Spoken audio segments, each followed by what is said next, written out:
ઓમ નમઃ શિવાય. આજે આપણે મહાશિવરાત્રિની વ્રતકથા વિશે જાણીશું. એકવાર પાર્વતીએ ભગવાન શિવશંકરને પૂછ્યું કે એવું કયું શ્રેષ્ઠ અને સરળ વ્રત પૂજન છે જે મૃત્યુલોકના જીવો સહજતાથી પ્રાપ્ત કરી શકે છે. જવાબમાં ભોળાનાથે શિવરાત્રિના વ્રતની કથા સંભળાવી.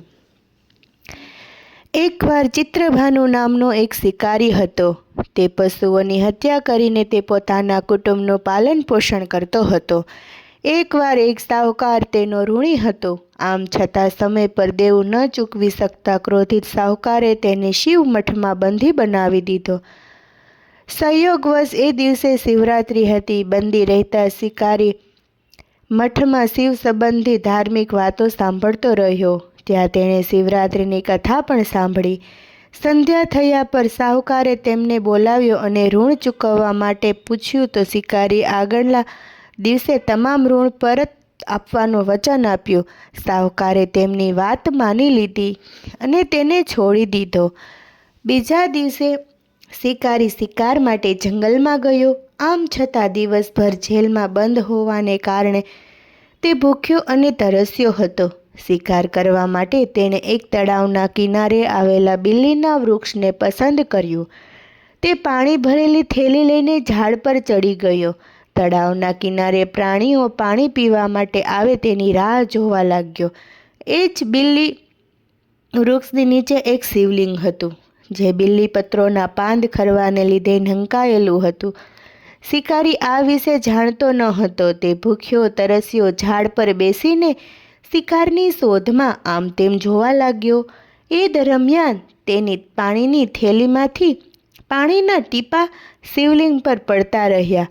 દરમિયાન તેના હાથે જે પાંદડા તૂટ્યા તે શિવલિંગ પર પડવા લાગ્યા.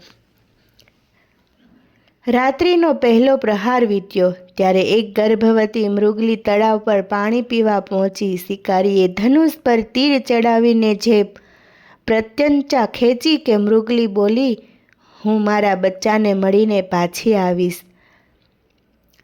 ત્યારે મારો શિકાર કરી લેજે. શિકારીએ પ્રત્યંચા ઢીલી કરી. મૃગલી જંગલની ઝાડીઓમાં લુપ્ત થઈ ગઈ. કેટલાક સમય પછી એક મૃગબાળ ત્યાં આવી પહોંચ્યું.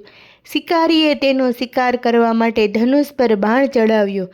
તેણે શિકારીને વિનંતી કરી કે મને મારી માતાને એકવાર મળવા દો, પછી હું પાછું આવીશ, ત્યારે તમે મારો શિકાર કરજો. શિકારીના હૃદયમાં કોઈ કારણે દયા આવી ગઈ અને તેણે તેને પણ જવા દીધું. બીજો પ્રહાર પણ વીતી ગયો. બીજા પ્રહારમાં એક બીજું મૃગબાળ ત્યાં આવ્યું. શિકારીએ ધનુષ બાણની પ્રત્યંચા ખેંચવા ઉઠાવ્યું ત્યાં મૃગબાળ બોલી ઉઠ્યો. તેણે કહ્યું કે હું મારી માતાની શોધમાં નીકળ્યો છું. તેમને અને મારા બાંધવને મળીને પાછું આવીશ. શિકારીએ કહ્યું કે હું તને નહીં જવા દઉં. તારા પહેલાં પણ મેં એક મૃગલી અને એક મૃગબાળ ચાલ્યા ગયા છે. તે હજી પાછા નથી આવ્યા. ત્યારે મૃગબાળે કહ્યું કે મારી એક જ અંતિમ ઈચ્છા છે, મારી માતાને મળવાની છે. હું તમને વચન આપું છું કે હું મારી માતાને મળીને પાછો આવીશ. શિકારીએ તેને પણ જવા દીધું. ત્રીજો પ્રહાર વીતી ગયો. ચોથો પ્રહાર શરૂ થયો. એક મૃગ ત્યાં આવી પહોંચ્યું. તે પાણી પીવા ગયું, પણ શિકારીના ધનુષ બાણની પ્રત્યંચાના અવાજે તેને સતર્ક કરી દીધું. તેણે શિકારીને જોઈ લીધો. તેણે કહ્યું કે હું મારી પત્ની અને બાળકોની શોધમાં નીકળ્યો છું. તેમને મળીને હું પાછો આવીશ. શિકારીએ તેને કહ્યું કે અગાઉ મૃગલી અને 2 બચ્ચા આવી આ રીતે જતા રહ્યા છે. શું તું મને મૂર્ખ સમજે છે કે હું તને જવા દઈશ? ત્યારે મૃગ બોલ્યું, તમે તેમનો વિશ્વાસ કરીને જવા દીધા છે તો મને પણ જવા દો. હું તમને વચન આપું છું કે તેમને મળીને હું પાછો આવીશ. તે મારી રાહ જોતા હશે. દિવસભરના ઉપવાસ અને રાત્રિભરના જાગરણને કારણે શિકારીનું હૃદય પવિત્ર થઈ ગયું હતું. તેનામાં ભગવત શક્તિનો વાસ થઈ ગયો હતો. તેણે મૃગને પણ જવા દીધું. રાત્રિ વીતી ગઈ. સવારનો પ્રથમ પ્રહર શરૂ થઈ ગયો. દરમિયાન શિકારી બિલ્લીના પાન તોડીને નીચે નાખતો હતો.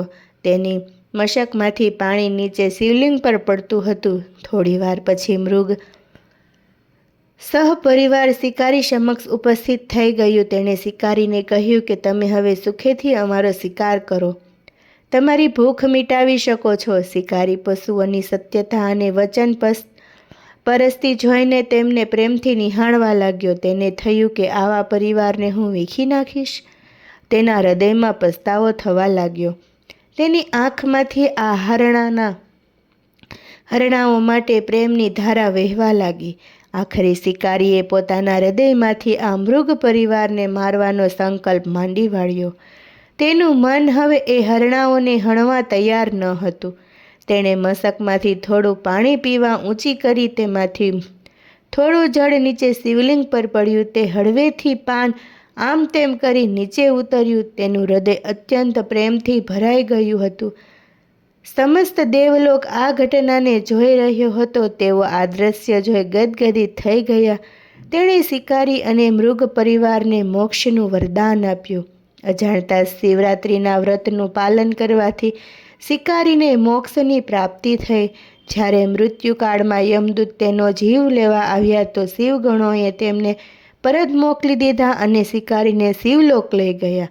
શિવજીની કૃપાથી પોતાના આ જન્મમાં રાજા ચિત્રભાનુ પોતાના પાછલા જન્મને યાદ રાખી શક્યા અને મહાશિવરાત્રિનું મહત્ત્વ જાણી તેનું આગલા જન્મનું પણ પાલન કરી શક્યા. આવી જ રીતે મહાશિવરાત્રિનું વ્રત જેવું ચિત્રભાનુને ફળ્યું તેવું સહુ કોઈને ફળજો.